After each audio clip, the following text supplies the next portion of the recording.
Bonjour, je suis Laurent Brisson, le directeur du PLI de Istres-Ouest Provence, donc à l'ouest de l'étang de Berre. La phase d'accueil diagnostique dans le cadre du PLI a vocation à être la plus courte possible, même s'il nous faut réaliser 2 ou 3 entretiens pour pouvoir vraiment, véritablement engager la personne dans son parcours. Et c'est très important que la personne soit elle-même engagée dans son parcours. Ce n'est pas que l'institution, le dispositif qui va la mener, c'est elle qui va s'y impliquer. Mais c'est vrai que l'objectif est de prendre en charge le plus rapidement possible, notamment les primo-entrants dans le dispositif RSA, dans un délai de 2 mois, à partir du moment où elle a accédé à ses droits RSA, le contrat d'engagement réciproque doit être signé dans un délai de 2 mois. Donc ça oblige l'ensemble des acteurs à se mobiliser rapidement, que ce soit au niveau de la prescription, de l'orientation, mais nous-mêmes au niveau de la prise en charge, de l'accueil de l'information collective et dans la mise en place de cette phase d'accueil diagnostic. Donc suite à ce premier niveau d'information, commence une phase que nous qualifions de diagnostic, où on va commencer par écouter la personne, voir quelle est sa situation. On va mobiliser la personne à partir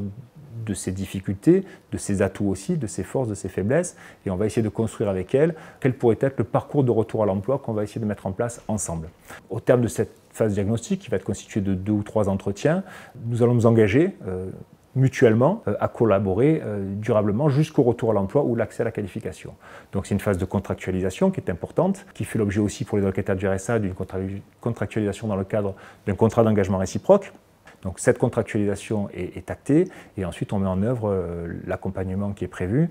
Cet accompagnement qui se met en œuvre au travers d'entretiens individuels, bien entendu, avec l'accompagnateur emploi, d'ateliers collectifs aussi. Pour ce qui nous concerne, on travaille sur l'image professionnelle, on travaille sur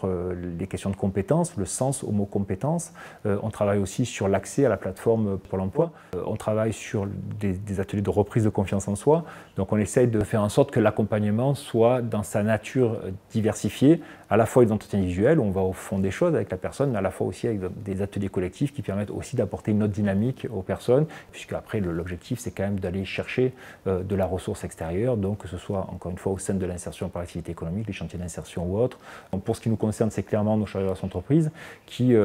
mettent en contact les publics dès que c'est possible avec les entreprises. On a des entreprises partenaires qui coopèrent là-dessus, des visites d'entreprise, des rencontres pour découvrir des métiers, des périodes d'immersion et bien entendu mise en contact pour de l'offre d'emploi, pour du retour à l'emploi et pour signer des contrats de travail.